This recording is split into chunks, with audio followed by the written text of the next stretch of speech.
오늘 하느님의 말씀 우리가 살펴보겠습니다. 히브리서 11장 4절입니다. 우리 다 같이 합독합니다. 믿음으로 아벨은 가인보다 더 나은 제사를 하나님께 드림으로 의로운 자라 하시는 증거를 얻었으니 하나님이 그 예물에 대하여 증언하심이라. 그가 죽었으나 그 믿음으로써 지금도 말하니라. 아멘. 방금 전에 이제 말씀드렸듯이 오늘은 더불어누린교회가 설립된 지 4주년 되는 아주 뜻깊은 날입니다. 지금까지 인도해 주시고 은혜 베풀어 주신 하나님께만 전심을 다해 감사와 찬송과 영광을 올려드립니다. 교회는 여러분들 왜 세워지는 것일까요? 당연히 예배를 드리기 위해서 세워진 것이 당연하죠. 예수 그리스도를 구주로 믿고 하나님을 아버지로 모시는 하나님의 백성들이 모여서 온 마음을 다해 하나님을 예배하기 위해서 교회가 세워졌습니다. 비록 작은 교회이지만 이렇게 우리가 모여서 예배할 수 있다는 게 참 감사한 일이 아닐 수 없습니다. 이 모든 것이 다 하나님의 은혜인 것이죠. 북한 땅은 말할 것도 없고요. 이 땅에서도 수많은 교회들이 있는데 아직도 간판이었고 아직도 아파트나 가정집에서 이제 목회자 가족들만 예배드리고 있는 교회들이 있습니다. 또 북한 땅의 지하 성도들 보면 지하 속에서 목소리 내지도 못하고 박수 치지도 못하고 조용히 숨죽이면서 예배하는 지하교회 성도들이 있습니다. 그들이 예배당은 없지만 예수님의 이름으로 모인 그곳이 하나님을 예배하고 참되게 하나님을 높이면 그곳이 예배당이 되는 것입니다.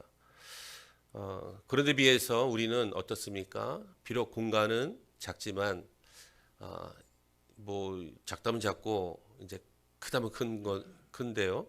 이런 공간이라도 있어서 우리가 하나님을 예배할 수 있다는 게 얼마나 감사한지 모르겠습니다. 또 교회는 많은 영혼들을 구원하기 위해서이지요. 우리 주님께서 명령하셨죠. 우리 한 사람 한 사람 부르셔서 교회를 통해서 이 땅의 모든 불신자들이 정말 주님 앞으로 돌아오기 위함입니다. 그래서 전도와 선교를 위해서 세워졌고요. 그리고 성도가 모여서 소외된 이웃을 좀 돌아보라고, 예수님의 사랑을 전하라고, 구제하고 봉사하고 또 함께 모여서 서로 떡을 나누며 서로 통용하며 서로 교제를 나누기 위해서 교회가 세워졌다라는 것입니다. 오늘은 특별히 교회 설립 4주년을 맞이해서 우리가 하나님께 드리는 가장 중요한 이 예배를 한번 지난 날들의 나의 예배를 점검해보고 하나님께서 이 예배를 통해서 도대체 어떤 것을 우리에게 내려주시는지 피차 은혜 나누는 시간이 되기를 간절히 바랍니다. 히브리서 11장 4절 오늘 본문을 통해서 등장하는 두 인물이 있어요. 바로 가인과 아벨이죠. 이 가인과 아벨은 창세기 인물들입니다. 바로 창세기 3장에서 아담과 하와가 하나님께 범죄함으로 인해서 하나님께 죄를 지어서 에덴 동산에서 이제 쫓겨나고 창세기 4장에서 아담과 하와로 인해서 그들이 임신함으로 출산하여서 낳게 된 아들들이 이 바로 가인과 아벨입니다. 창세기 4장 1절 2절을 함께 읽어보겠습니다. 아담이 그의 아내 하와와 동침하매 하와가 임신하여 가인을 낳고 이르되 내가 여호와로 말미암아 등남하였다 하니라. 그가 또 가인의 아우 아벨을 낳았는데 아벨은 양치는 자였고 가인은 농사하는 자였더라. 2절에 두 사람의 직업 같은 게 나오죠. 아벨은 양치는 자였다고 합니다. 바로 목동이에요. 그리고 가인은 뭡니까? 농사를 했대요. 바로 농부가 직업인 것이죠. 우리 3절하고 4절도 이렇게 쭉 보면 두 사람은 자기가 거둔 수확물로 인해서 하느님 앞에 이 제사를 드린 거예요. 겉으로 보기에는 이들이 어떤 형식을 제대로 갖춘 것 같아요. 이들이 진실한 예배, 마음을 다하는 예배를 하느님 앞에 드린 것 같아요. 겉으로 보기에는 가인과 아벨은 똑같이 제사를 드린 것처럼 이렇게 보입니다. 그런데 하나님은 한 사람의 예배는 받으셨다고 기록하고 있고 또 한 사람의 예배는 하나님께서 받지 않으셨다라고 기록하고 있습니다. 도대체 무슨 차이가 있을까요? 오늘 본문에 보면 상반절 4절 11장 4절의 상반절을 보면 믿음으로 아벨은 가인보다 더 나은 제사를 하나님께 드림으로 의로운 자라 하시는 증거를 얻었다고 이렇게 기록하고 있습니다. 히브리서 기자는 아벨은 가인보다 더 나은 제사를 드렸다고 말하는 거예요. 아벨은 믿음으로 더 나은 제사를 드렸다, 이런 수식어가 맨 앞에 붙어 있죠. 믿음으로 드렸다는 것은 어떤 것일까요? 구약의 제사의 핵심은 어디에 있습니까? 받는 것에, 인간이 받는 것에 있는 건가요? 하나님의 은혜를 받는 것인가요? 하나님의 축복을 받는 데 있습니까? 구약의 제사의 핵심은 무엇입니까? 바로 받는 게 아니라 하나님께 드리는 거잖아요. 드림. 바로 제사의 핵심은 드림입니다. 드림. 구약에서 제사를 지낼 때 반드시 제물이 있어야 되는 것 다 아시는 바죠. 제물을 드린다는 것은 어떤 의미가 있습니까? 바로 피의 희생의 의미가 포함되어져 있는 거예요. 구약에 희생이 없는 제사는 제사가 될 수 없었습니다. 희생의 제물을 드릴 때에 드린 자의 마음이 그 제물에 담겨져 있기 때문에 그런 것입니다. 오늘날 우리는 무엇으로 희생 제사를 드립니까? 무엇으로 드려요? 우리가 어린 양을 어디서 끌고 와서 죽입니까? 피를 흘립니까? 염소와 송아지를 가지고 올 수 있습니까? 그런 것이 아니잖아요. 오늘날 우리는 무엇으로 희생의 제사를 드립니까? 우리를 위해서 십자가에서 어린 양 되어주신 바로 예수 그리스도, 그 희생 제물이 되어주신 바로 예수 그리스도를 의지하여서 그 예수 그리스도의 이름으로 우리가 하나님 앞에 나와서 예배 드릴 수 있는 줄 믿으시길 바랍니다. 예배를 드릴 때 바로 하나님의 어린 양 예수 그리스도의 보혈의 공로를 의지하여서 하나님께 예배 드릴 수 있는 것입니다. 이것이 바로 오늘날 우리가 드리는 희생제사예요. 희생제사. 예수 그리스도의 보혈의 공로로 은혜의 보좌 앞에 우리가 담대히 나갈 수 있는 담력을 얻게 된 것이죠. 히브리서 기자의 고백을 보실까요? 히브리서 10장 19절입니다. 다 같이 한번 읽어봅니다. 그러므로 형제들아 우리가 예수의 피를 힘입어 성소에 들어갈 담력을 얻었나니. 구약시대에는 거룩한 성소에, 하나님의 존전에, 하나님의 임재가 가득한 거룩한 성소에 죄인된 인간이 함부로 들어갈 수 없었어요. 그래서 그 희생제물을 가지고 와서 자기의 형편에 따라 희생제물을 가져와서 그 피의 제사를 드릴 때만이 성소로 나갈 수 있었던 것이죠. 우리 히브리서 4장 16절 봅시다. 읽어봅시다. 그러므로 우리는 긍휼하심을 받고 때를 따라 돕는 은혜를 얻기 위하여 은혜의 보좌 앞에 담대히 나갈 것이더라. 이 예수의 피를 힘입어 긍휼하심을 받고 긍휼하심을 받은 거예요. 하나님 앞에 나아갈 수 없는 자들이 예수의 피를 힘입어서 이제는 거룩한 성소, 거룩한 하나님의 존전에 들어갈 수 있는 은혜를 얻게 된 것이죠.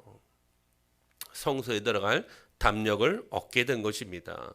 그래서 예수의 이름으로 우리가 마음껏 찬양하고 예수 그리스도의 이름으로 마음껏 하나님 앞에 기도하고 간구하고 예수 그리스도의 이름을 의지하여서 거룩하신 하나님의 존전에 나아가 예배할 수 있고 예수 그리스도를 떠나서는 살 수 없는 존재들이 바로 저와 여러분들인 것이에요. 그래서 믿는 자 속에 또 다른 보혜사 성령님을 보내주셔서 항상 함께 하시는 이유가 여기에 있습니다. 죄인된 우리가 존귀하신 하나님께 예배드릴 수 있는 특권은 우리가 자격이 있어서 하나님을 예배하는 것이 아니에요. 우리가 자격이 없는 가운데도 예수 그리스도의 피를 보시고 보혈의 공로를 보시고 우리가 마음껏 하나님 앞에 나갈 수 있게 된 것이죠. 그러니까 우리의 자격이 아니라 예수 그리스도의 피의 공로인 줄 믿으시기를 바랍니다. 예수 그리스도의 흘리신 피로 말미암아 하나님을 예배할 수 있는 것이에요.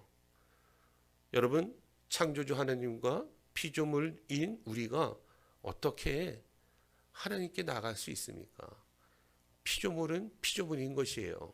그 피조물이 하나님을, 창조주 하나님을, 만물의 주관자이신 하나님을 마음껏 예배할 수 있다는 사실이 우리에겐 특권 중에 특권인 것입니다. 베드로전서 3장 18절 이 말씀도 읽어보시죠. 그리스도께서 단번에 죄를 위하여 죽으사 의인으로서 불의한 자를 대신하셨으니 이는 우리를 하나님 앞으로 인도하려 하심이라. 하나님 앞으로 인도하려 하심이라. 무엇이? 예수 그리스도의 흘리신 피가 의인으로서 불의한 자를 대신해 주신 거예요. 거룩하신 하나님의 자리에, 거룩하신 예수 그리스도께서 앉아 계신 그 자리에 우리를 대신 앉히시고 거룩하신 예수님께서 이 땅에 오셔서 우리가 있을 미천한 자리, 그 자리에, 낮고 낮은 자리에 예수님께서 대신 앉아주신 것이에요. 우리가 있을 자리에 예수님께서 내려오신 것입니다. 예수님께서 앉아 계실 자리에 우리를 앉혀주신 것이에요. 왜? 우리를 하나님 앞으로 인도하기 위해서. 예배의 핵심은 무엇입니까? 제사의 핵심도 예배의 핵심도 모두 다 하나님께 드림이에요. 드림. 우리가 예배 드린다고 할 때 우리는 어떻습니까? 주로 은혜를 받는다고 말하잖아요. 예배를 끝나면 어떻습니까? 은혜를 받았다라고 말하잖아요. 당연히 그 말도 고백을 하죠. 그 고백을 통해서 하나님 영광 받으시면 은혜를 받았습니다. 하나님 은혜 받게 해주셔서 감사합니다. 라고 고백해야 되는 것이죠. 그러나 예배는 우리가 받는 것이 아니라 하나님께 우리가 전심을 다해 모든 것을 드려야 되는 건 줄 믿으시길 바랍니다. 우리가 몸과 마음과 시간 그리고 물질을 드리는 것이 예배입니다. 얼마를 드리냐가 중요한 것이 아니에요. 무엇을 어떻게 드리냐가 중요한 것입니다. 무엇을 어떻게? 예배 시간에 예물을 드릴 때 바로 우리의 마음이 그 예물에 담겨져서 그 예물에 우리의 마음이 드러나기 때문에 그래요. 우리 마음을 숨기고 우리 주님 앞에 예물을 드리지만은 주님은 모든 것을 다 아시는 하나님, 우리의 마음속을 꿰뚫어 보시는 하나님, 우리의 중심을 보시는 하나님, 그 하나님 앞에 거짓된 마음으로 표현할 수는 없는 것이죠. 사람은 속일 수 있어도 하나님은 속일 수 없는 것입니다. 주님은 과부의 두렙돈을 아주 귀하게 여기셨다고 칭찬하신 적이 있죠. 누가복음 21장에 나오는 귀한 말씀인데 여기에 보면 부자들이 낸 헌금과 가난한 과부가 낸 그 헌금을 비교해서 예수님께서 칭찬하신 것이 있습니다. 부자는 넉넉한 중에서 구별해서 드린 예물, 그것이 가난한 과부가 드린 아주 전재산, 생활비 전부를 드렸다라고 주님이 인정해 주셨어요. 부자가 낸 헌금 조금 드렸어도 가난한 과부가 낸 헌금보다 몇 배가 많을지 상상도 못할 일이지만은 어쨌든 더 많은 액수를 드릴 수 있지 않습니까? 그들은 그래도 여유가 있잖아요. 가난한 과부는 자신이 부족한 가운데도 부담스럽지만 이것이 없으면 생활비가 될 수 없는 환경인데도 주님을 기뻐 받으시게 하기 위해서 자기 전 재산 두렙돈을 주님 앞에 드렸어요. 기억하십시오. 액수가 많고 적음이 아닌 것입니다. 무엇이 중요한 것이에요? 그 예물에 담겨져 있는 주님을 섬기고자 하는 그 마음에 담겨 있는 예물, 마음이 중요한 것이죠. 그렇다면 제사에서 왜 믿음이 중요할까요? 아벨은 믿음으로 제사를 드렸다 그러잖아요. 믿음이 왜 중요할까요? 희생 제물을 바로 드려야 하기 때문에 그래요. 제물을 드리면 이 제물에 나의 마음이 담겨져 있는데 부담이 될 수도 있고, 이 제물을 하나님 앞에 드릴 때 온전히 이것이 다 하나님의 것임을 인정하는 믿음으로 드렸기 때문에 내 마음에 부담이 아니라 기쁨이 있는 그 제물이 될 수 있죠. 아벨은 자신에게 있는 최고의 것으로 하나님께 예배를 드렸습니다.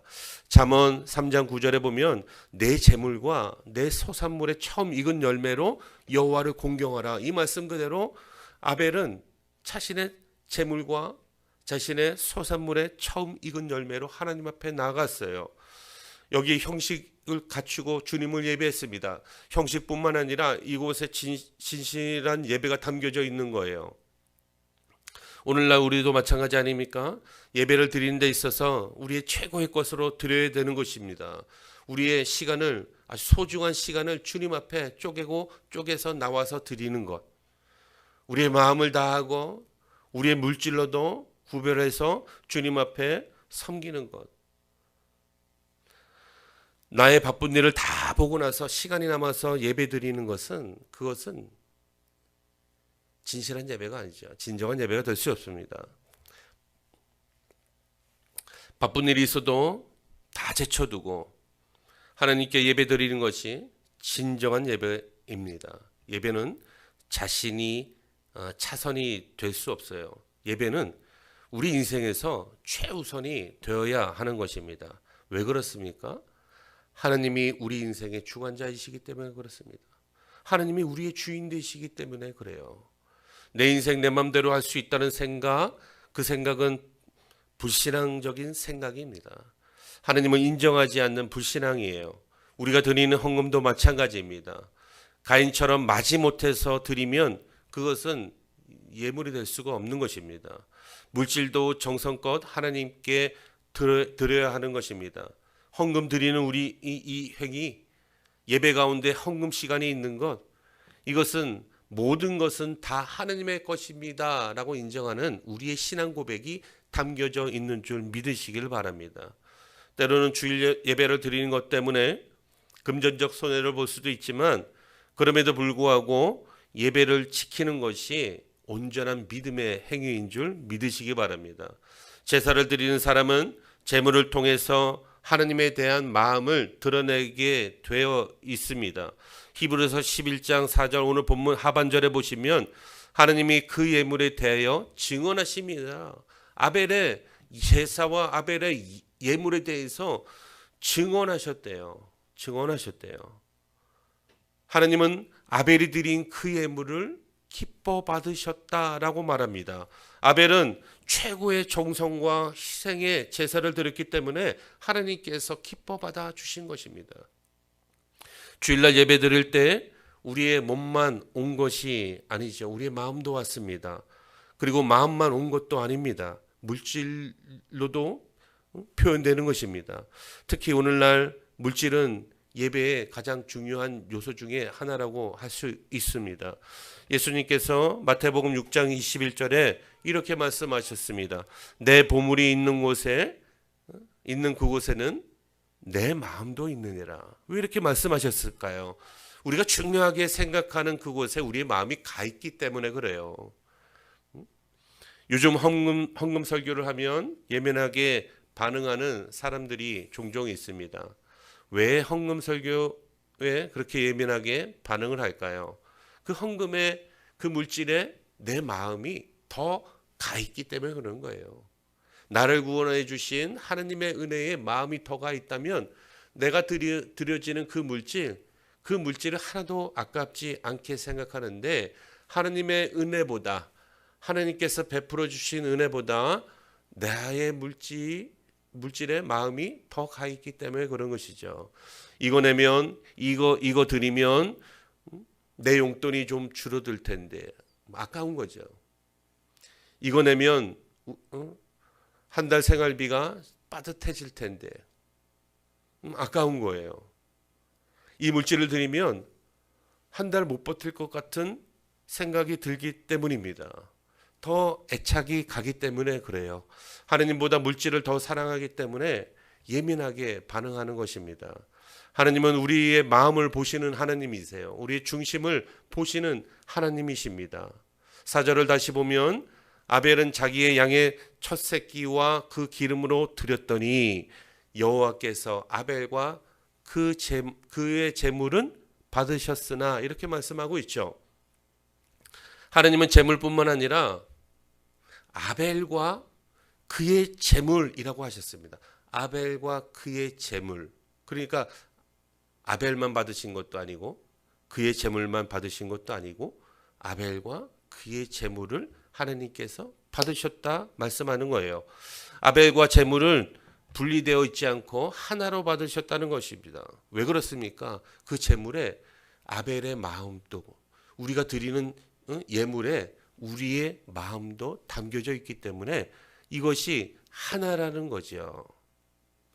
여기서 하나님이 받으셨다, 그의 제물은 받으셨다, 이렇게 단어가 표현되어져 있는데, 이것을 원어의 뜻을 좀 더 살펴보면 주의 깊게 바라보다, 하나님께서 그의 제물을, 아벨과 그의 제물을 좀 주의 깊게 바라보셨다. 하나님께서 또 다른 측면에서 하나님께서 아벨과 그의 제물을 인정해 주셨다라는 뜻이 하나님께서 받으셨다라는 단어의 뜻인 것입니다. 하나님께서 아벨의 예물을 말씀 그대로 주의 깊게 또 그 예배를 인정해 주신 것입니다. 반면에 5절에 보면 하나님은 가인과 그의 제물은 관심도 가지지 않으셨어요. 형식은 갖췄지만 관심도 갖지 않으셨다는 사실입니다. 예배는 피조물인 인간으로서 창조주 하나님을 높여드리는 거룩한 예식인 것입니다. 예배의 자리에서 정성껏 준비한 예물을 드림을 통해서 나의 예배의 대상은 오직 거룩하신 하나님 한 분밖에 없습니다 라고 영광을 여드리는 것이죠.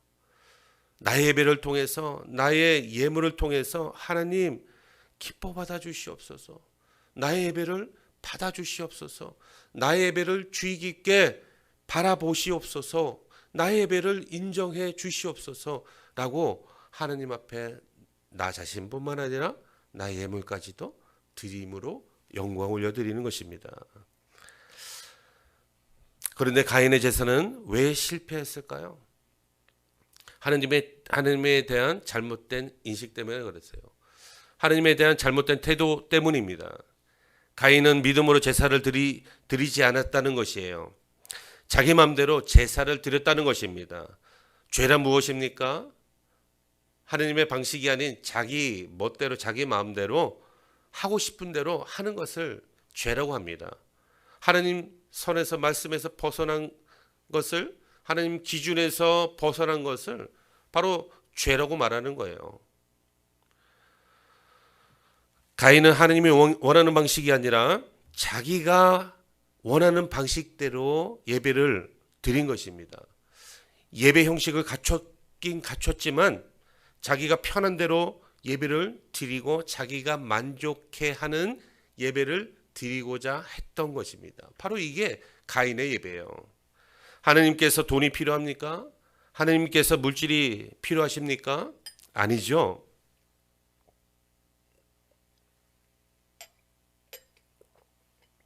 하나님은 돈도 필요 없고 하나님은 물질도 필요 없으십니다. 하나님은 온 우주 만물이 하나님의 것입니다. 그런데 물질이 필요하겠습니까? 우리가 드려지는 예물이 필요하겠습니까?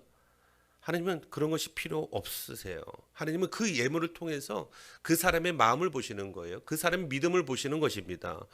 하나님은 예물을 통해서 그 사람의 믿음의 고백을 보시고 그 고백을 통해서 하나님께서는 영광 받으시는 것입니다.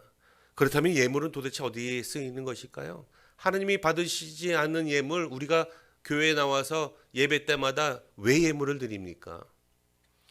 우리가 예배 드리는 이 장소, 즉 더불어누리교회의 한 공동체의 일원으로서, 우리가 더불어누리교회 한 가족으로서 우리가 책임을 다해야 되는 사명이 있다는 거예요. 바로 뭡니까?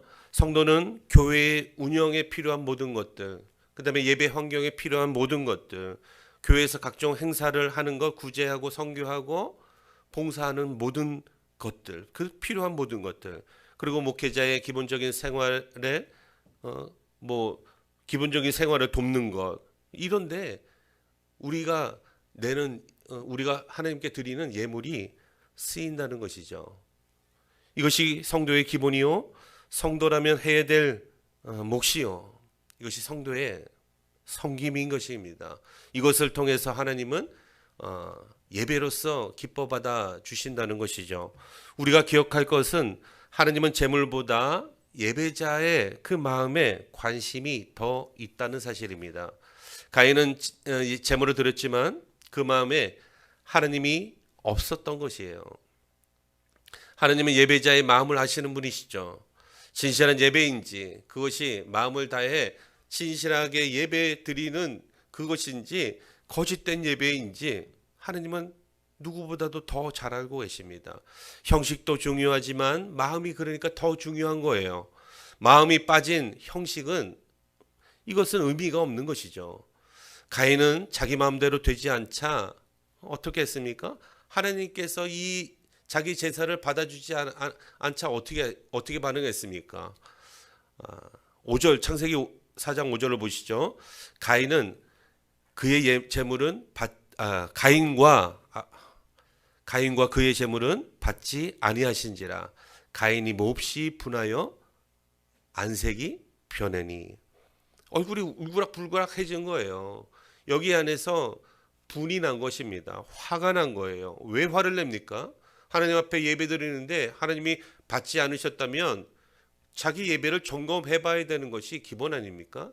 자기 예배가 잘못된 예배이면 하나님 앞에 회개하고 그것을 고쳐서 다시 하나님께 정성껏 예배 드리는 것이 예배자로서 본분 아닙니까?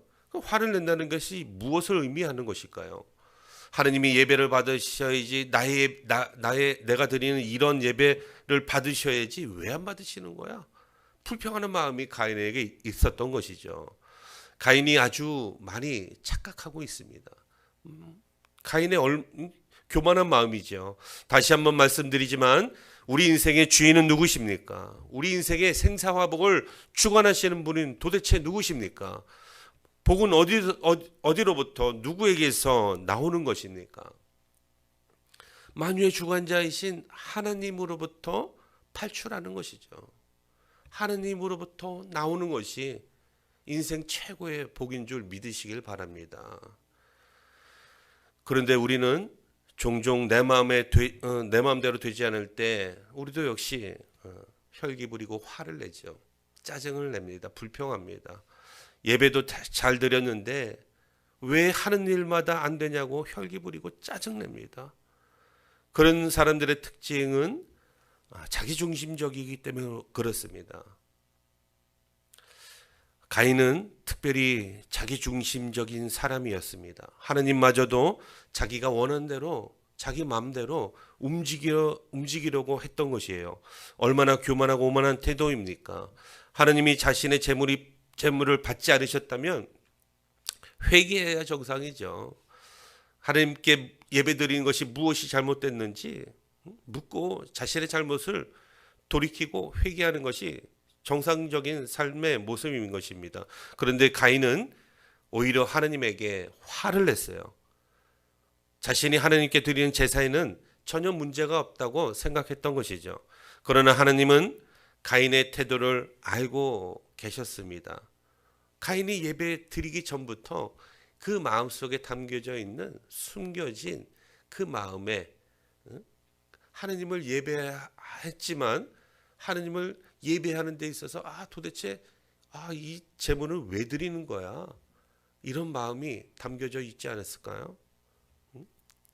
이 아까운 거, 내가 애써서 땀 흘려서 농사 지은 거, 이거 하나님께 드린다는 것이 너무나 아까운 것 같은 거예요.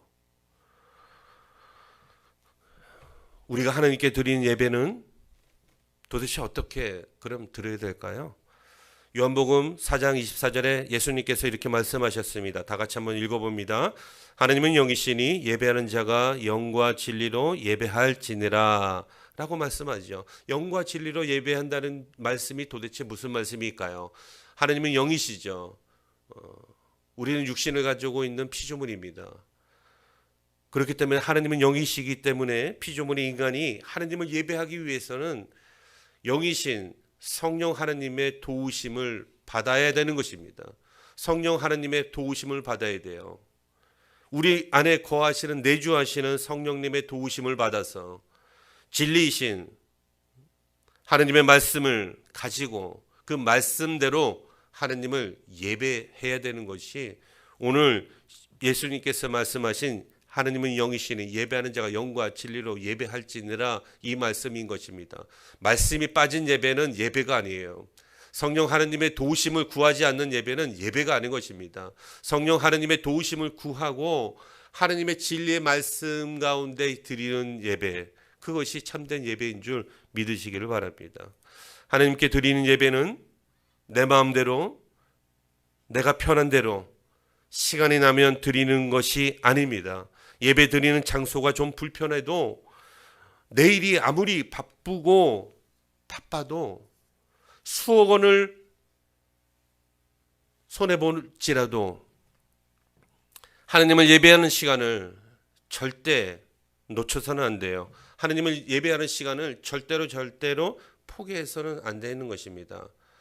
물론 요즘같이 코로나 시대에 코로나 감염됐다면 격리를 해야죠. 과거에는 온라인으로 예배 드릴 수 없는 환경이었지만 요즘 시대는 온라인으로도 예배 드릴 수 있는 환경이기 때문에 어쩔 수 없는 상황이라면 온라인을 통해서도 그 예배하는 시간을 온전히 지켜야 되는 것입니다. 그렇기 때문에 예배를 가볍게 드리거나 경솔히 드리면 안 되겠죠. 온라인으로 드리다 보면 우리 자세가 흐트러질 수도 있죠.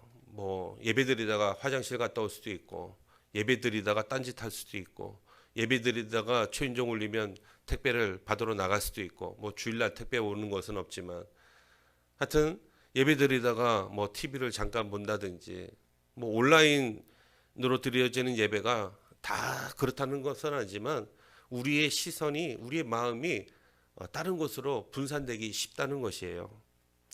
그렇지만 온라인 드리는 예배 통해서도 하나님께만 온전히 집중해서 드릴 수 있는 시간을 가져야 되는 것이죠. 화려하게 아무리 제사를 드려도 하나님이 그 예배에 제사 받지 않으시면 아무런 소용이 없는 것이에요. 수고만 할 뿐입니다.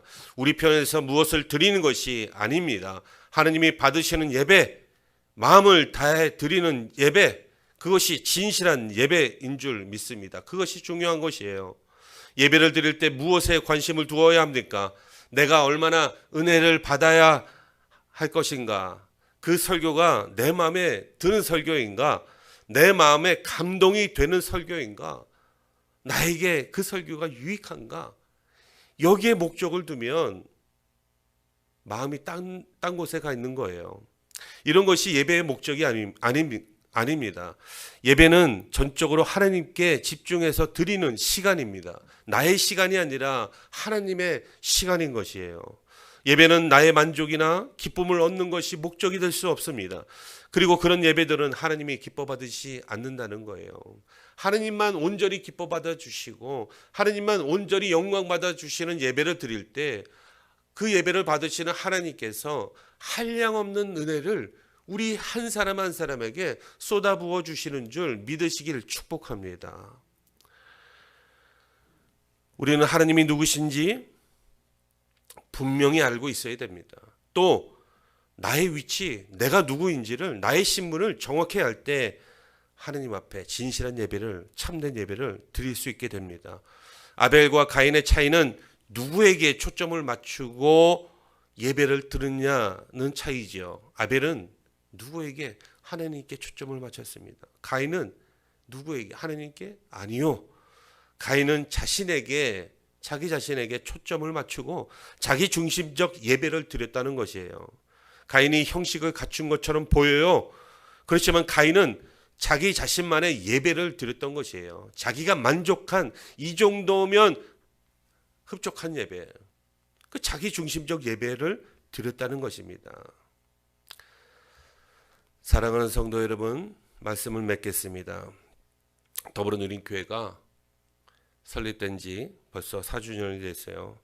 개척 초기에 12월 1일 날 우리가 예배를 드릴 때 성도 한 명도 없었는데, 그러니까 마음껏 편하게 예배를 드렸던 나의 모습이, 목사의 모습이 생각이 납니다.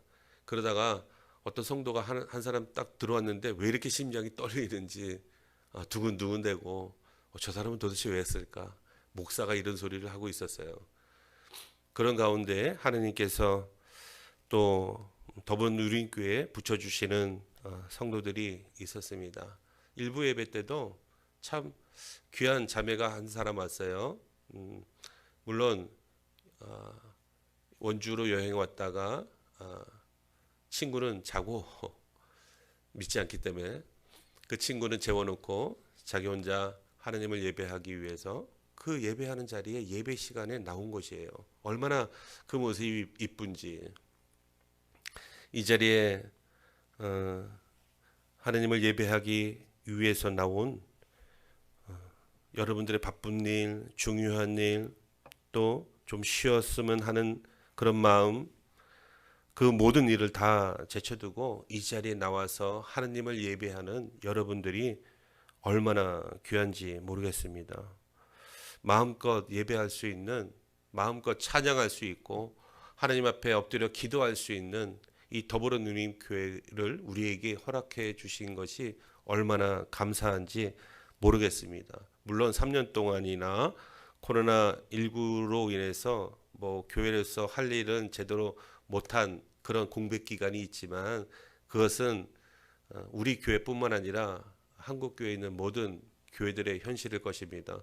그 기간 동안에 우리는 기도하고 또 기도하고 또 하나님께서 베풀어 주실 그 은혜를 기대하면서 지금까지 버텨온 것이 아니라 은혜로 지내왔습니다. 이 모든 것이 다 하나님의 은혜예요.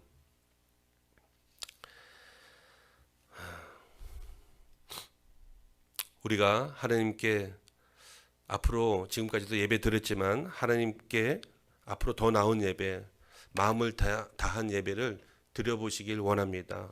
그러면 우리가 알지 못하는 하나님의 놀라우신 일들이, 놀라운 기적들이 우리 삶에 우리가 모르는 순간에 곳곳에서 하나님의 기적이 펼쳐질 줄 믿습니다.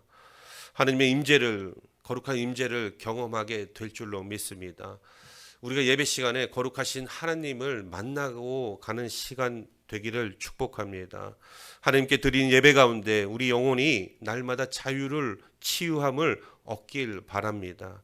우리에게 주시는 하나님의 평강이 넘쳐나길, 또 우리에게 주시는 하나님의 한없는 기쁨, 말로 다할 수 없는, 형용할 수 없는 참된 기쁨을 맛보길 원합니다. 그러므로 우리가 드려지는 이 예배가 삶의 중심이 되게 하십시오. 그리고 지금 나의 예배가 어떻게 드려지고 있는지 지난날들의 나의 예배를 한번 점검해 보시길 바랍니다. 우리 삶에서 예배보다 더 중요한 것은 없음을 여러분 인정하시길 바랍니다. 우리를 구원하신 이유, 우리를 이 땅에서 아직도 살아가게 하시는 이유, 교회가 이 땅에 세워지는 이유, 그 이유는 하나예요. 바로 예배입니다. 예배를 통해서 하나님 영광 받으시길 원하시는 것이에요. 더불어누린교회 존재의 목적이 바로 예배가 되어야 하는 줄 믿으시길 바랍니다. 예배는 하나님의 놀라우신 선물이고 축복인 것입니다. 하나님께 드리는 이 예배에서 날마다 승리하시길 예수님의 이름으로 간절히 축원합니다.